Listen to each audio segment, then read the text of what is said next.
এই যে দাঁড়াও, এবার আমরা বেরিয়েছি টোটোতে করে, আর এই ভর দুপুরবেলা ননদিনী আর শাশুড়ি মাকে সঙ্গে নিয়ে। না দেখে কোথায় যাচ্ছ? আমরা ভর দুপুরবেলা বেরিয়েছি আর তোমরা আমার ব্লগটা দেখবে না, সেটা বললেই কি হয়? আমি কি ছেড়ে দেওয়ার পাত্রী? আজকে আমরা চলে যাচ্ছি আমার মাসি শাশুড়ির বাড়িতে। আজকে ভর দুপুরবেলা বেরোনোর একটাই কারণ মাসি শাশুড়ির শরীরটা ভীষণ খারাপ, আর আমার শাশুড়ি মার তার জন্য মনটা খারাপ করছে, আর এটাই হওয়াটা স্বাভাবিক। আর এদিকে আমি আর ননদিনী ফুরফুরে হাওয়া খেতে খেতে বাসের সিটে বসে নেমে গেলাম আমাদের গন্তব্যস্থলে। তবে এটাই আমাদের গন্তব্যস্থল নয়, কারণ এখান থেকে আমাদের কিন্তু অনেকটা যেতে হবে। বুঝতে পারছো কী হারে রোদ? এই রোদের চক্করে আমি তো পুরো আতঙ্কবাদী সেজে গেছি। সরি, তোমরা আবার কেউ কিছু মাইন্ড করে নিও না, আমি কিন্তু ইন্ডিয়ান। আর এইখানে কিন্তু আমরা টোটো করে নিয়েছি। এবার এই টোটোতে করেও আমরা যতটা রাস্তা এসেছি ঠিক ততটা রাস্তা আবারও যেতে হবে আমাদেরকে। হ্যাঁ, আমি জানি তোমরাও ঠিক আমার মতোই ভাবছো তো, যে এতটা দূর আসার পরেও আবার কি করে বলে এই মেয়েটা। আমিও এটাই ভেবেছিলাম যখন আমার শাশুড়ি মা আর ননদিনী আমাকে এই কথাটা বললো, যে যতটার পথ আমরা এখন হেঁটে বাসে করে এসেছি ততটাই আমাদেরকে আবারও যেতে হবে।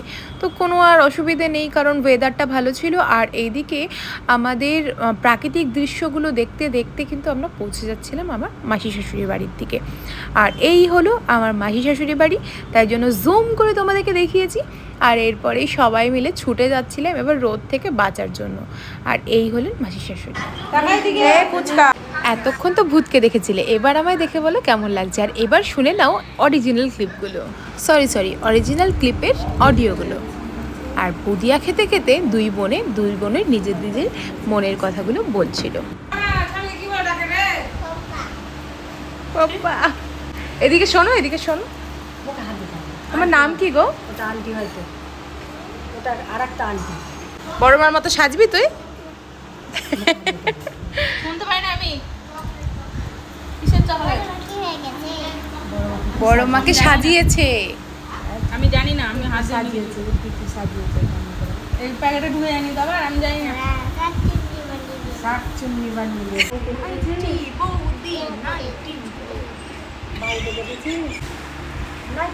তুমি ছোট? হ্যাঁ। নিশার কত বড় তুমি? দুটো ভাই, অনেক বড়। বাবা, ওটার নাম কি রাখো? কি ব্রাশ করছো তুমি এখন? সকালে ব্রাশ করোনি? তাহলে এখন ব্রাশ কেন করছো? নেপালি কে পড়িয়েছে তোমায়? মা। আর ইনি হলেন ছোট মেসোমশাই।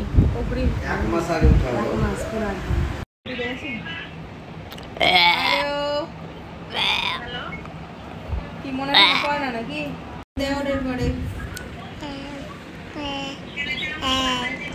রেস্ট পর্ব সেরে নিয়েই আমরা বসে পড়েছিলাম লাঞ্চ পর্বে।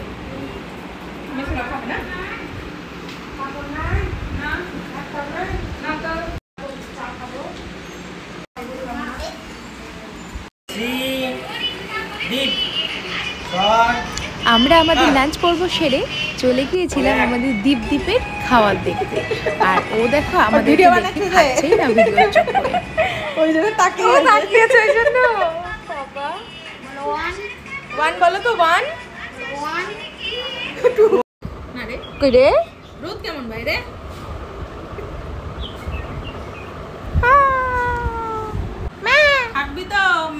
ও হলো আমার আরো এক ভাসুরের ছেলে, আর আগে যাকে দেখেছো সেটা ভাসুরের মেয়ে। আরে কি হলো? অরিজিনাল ক্লিপের সাউন্ডগুলো শুনে কি কিছু বুঝতে পারলে? এই মাসি শাশুড়ির বাড়িতে আমার বিয়ের পরে প্রথম আসা, তাও আবার একা বরকে ছাড়া। হাই করো।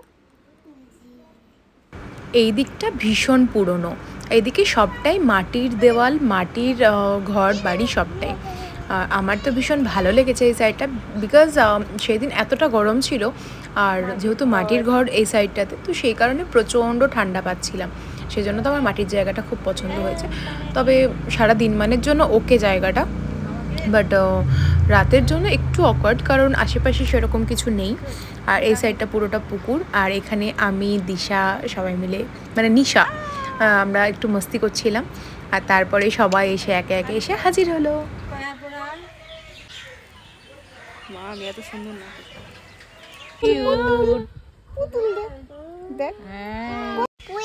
দেখি তো কিভাবে দাঁড়াতে, দাঁড়িয়ে থাকতে পারে নাকি? ভাই দাঁড়িয়ে থাকতে পারে? এই যে দাঁড়িয়ে আছে, দাঁড়িয়ে আছে।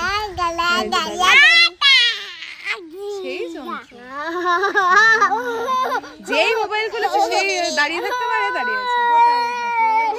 এটা কি করছে?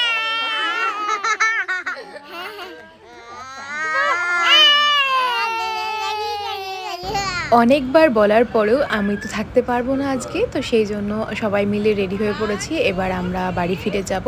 আর এখানে ওদের সাথে খেলাধুলো করছিলাম, ফলে ওরাও কিন্তু দারুণ মস্তি হয়ে গেছে ওদেরও। টাটা করো, tata, bye bye, bye bye, bye bye, bye bye করো, বাই বাই করো, বাই বাই করো। ফাইনালি আমাদের বেরোনোর সময় হয়ে গেছে। এবার আমরা বেরিয়ে পড়ছি, নইলে এবার সন্ধে হয়ে যাবে। আর বেরিয়ে পড়ার সময় সবাই একটু মন টন খারাপ হয়ে গেছিলো। এটা আমার একটা ভাসুরের বউ। আর এই দেখো আমরা বেরিয়ে পড়েছি। আর আকাশটা তোমাদেরকে দেখাচ্ছি, পুরো মেঘ করে এসেছে। সেই জন্য আরও একটু সন্ধে সন্ধে লাগার আগেই বেরিয়ে পড়া, কারণ বাই চান্স যদি বৃষ্টি চলে আসে তো তখন কিন্তু বিপদ হয়ে যাবে। আর এরপরে একটুখানি হাঁটার পরে আমরা পেয়ে গেছিলাম টোটো। তো টোটো করে আমরা চলে যাচ্ছিলাম হ্যাঁ হ্যাঁ, ঠিকই বুঝেছো, এখানে একটা টুইস্ট আছে। এখান থেকে বেরিয়ে যাচ্ছিলাম আমি আমার মেজো মাসির বাড়িতে, মানে মেজো মাসির শাশুড়ির বাড়িতে। তো সেই বাড়িটাও খুব কাছাকাছি এইখানকার থেকে। তো সেই জন্য আমার শাশুড়ি মা বললো যে এত দূর যখন আসলাম তাহলে চলো, কেন না আমরা ওইখানটাতেও একটু দেখা করে নিই। আর বিয়ের পরে আমি এই বাড়িটাতেও আসিনি, সেই জন্য আরও জোর করলো, তো তাই চলেও আসলাম। আর মেসোমশাইটাও অসুস্থ, তাই ভাবলাম এক সূত্রে দুটো কাজই হয়ে যাবে, দেখাও হয়ে যাবে আর বাড়িতে যাবই। এই হলো মেজো মাসি। ইনি একটু মোবাইল থেকে মানে দূরে থাকতে পছন্দ করে, আর তাই জন্য চলে গেল। আর এই হলো আর এক দাদা, মানে এটাও ভাসুরই হলো আই থিঙ্ক। কি করেছিস শরীরটা? তো পাওয়ার বেড়ে গেছে রে, পাওয়ার বেড়ে গেছে এখানে যে পড়েছিস চশমাটা। চলো আর দেরি করা যাবে না, কারণ এবার কিন্তু সন্ধে নেমে চলে এসছে। আর যদি এবার বৃষ্টি হয় তাহলে কিন্তু রাস্তার অবস্থা দেখতেই পাচ্ছ তোমরা। তো এর থেকেও রাস্তা কিন্তু অতিরিক্ত খারাপ হয়ে যাবে। তো আর কোনো চান্স নেওয়া যাবে না, এবার কিন্তু মানে বাসের জন্য যেতেই হবে। তো এই যে দেখতে পাচ্ছ ওয়েদার একদম অন্ধকার নেমে আসছে হয়ে গেছে। তো এই সময় আমরা চলে যাচ্ছি এখন বাস স্ট্যান্ডের দিকে। আর আশেপাশের জঙ্গলগুলো দেখছো, মানে রাতের অন্ধকারে তো এই রাস্তায় আসাই যাবে না, মানে যা দেখছি আর কি। তো এই চলে যাচ্ছি আমরা লাইট জ্বালিয়ে নিয়ে, পুরো রেল লাইনটা ক্রস করব। আর ক্রস করার পরেই মেন রোড। তো আর মেন রোডের পরেই কিন্তু আমাদের বাস স্টপ। তো এই যে পুরো দেখতেই পাচ্ছ, এখানে নতুন একটা ব্রিজ হয়েছে, বেশ ভালো লাগছে জায়গাটা দেখতে। আর ওয়েদারটা তো মারাত্মক ছিল, তবে প্রচণ্ড গরমও ছিল। আর এরপরে বাস পেয়ে গেছি, তো বাসে উঠে গেছি। আর এই নেমে পড়লাম বাস থেকেও। আর মানে বাসে এতটা ভিড় ছিল যে আমি ভিডিও করতে পারিনি। তো বাস থেকে নেমে গেলাম, নেমে গিয়ে এবার হাঁটি হাঁটি পায়ে আমরা চলে যাচ্ছি। জাস্ট মানে গরম লেগেছিলো প্রচণ্ড, তো ফুটি ফুটি হেন তেন অনেক কিছু করে নিয়েছিলাম। আর হ্যাঁ, ভিডিওটা ভালো লাগলে অবশ্যই like comment share and subscribe করে যাবে, বেল আইকনটাও প্রেস করবে। সবাই ভালো থেকো, টাটা সবাইকে, লাভ ইউ।